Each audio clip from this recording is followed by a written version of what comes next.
అస్సలాము అలైకుం రహమతుల్లాహి వబరకాతుహు. సోదర సోదరీమణులారా, నా ఛానల్ ఫస్ట్ టైం చూస్తున్నట్లయితే లైక్ చేయండి, షేర్ చేయండి, సబ్స్క్రైబ్ చేసుకోండి. ఈరోజు చెప్పుకుంటున్న అంశం ఏంటి అంటే ఈ ఆరు విషయాలను ప్రత్యేకంగా వారి కోసమే ఉన్నాయని ఎందుకు భావించారు అనే దాని గురించి మాట్లాడుకుందాం.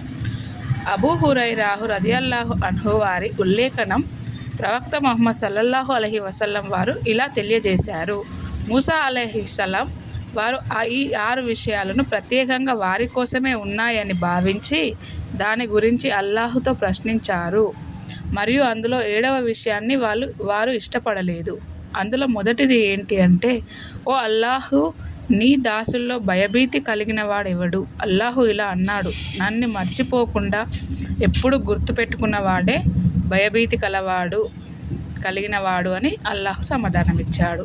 రెండో విషయం ఏమని ప్రశ్నించారు అంటే, ఓ అల్లాహు, నీ దాసుల్లో రుజుమార్గంపై ఉన్నవాడెవడు అని అడిగారు. అప్పుడు అల్లాహు ఇలా అంటున్నాడు, సన్మార్గాన్ని అనుసరించినవాడు అని సమాధానం ఇచ్చారు.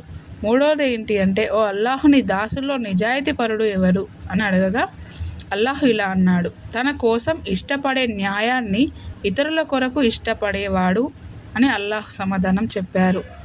నాలుగో విషయం ఏమిటంటే, ఓ అల్లాహ్, నీ దాసుల్లో ధర్మవేత్త ఎవరు అని అడిగారు. అప్పుడు అల్లాహ్ ఇలా అంటున్నాడు, ఎంత విద్య నేర్చుకున్నప్పటికీ సంతృప్తి చెందనివాడు మరియు ఇతరుల నుండి జ్ఞానాన్ని అర్థించేవాడు అని అల్లాహుతాలా సమాధానం చెప్పారు. ఓ అల్లాహు, నీ దాసుల్లో గొప్పవాడెవరు అని 5వ ప్రశ్న అడగ్గా అల్లాహ్ ఇలా అన్నాడు, కక్ష తీర్చుకునే స్తోమత ఉన్నప్పటికీ క్షమించేవాడు అని అల్లాహు తెలియజేశాడు మనకి.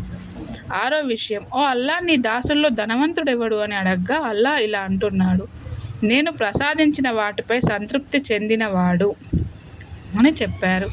7వది ఏంటిది అంటే, ఓ అల్లాహ్, నీ దాసుల్లో భిక్షగాడు ఎవరు అని అడగ్గా అల్లాహు ఇలా అన్నాడు, ధన సంపద ఉన్నప్పటికీ సంతృప్తి చెందకుండా అత్యాశకు లోనైన వాడు అని.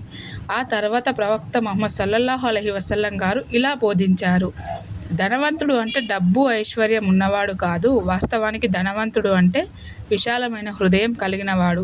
అల్లాహు ఒకరి కోసం మేలును కోరుకుంటే అతనికి విశాలమైన హృదయం మరియు భయభీతి ప్రసాదిస్తాడు. మరియు అల్లాహు ఒకరి కోసం చెడును కోరుకుంటే అతని పిసినారితనాన్ని అతని నుదుటిపై ఉంచుతాడు.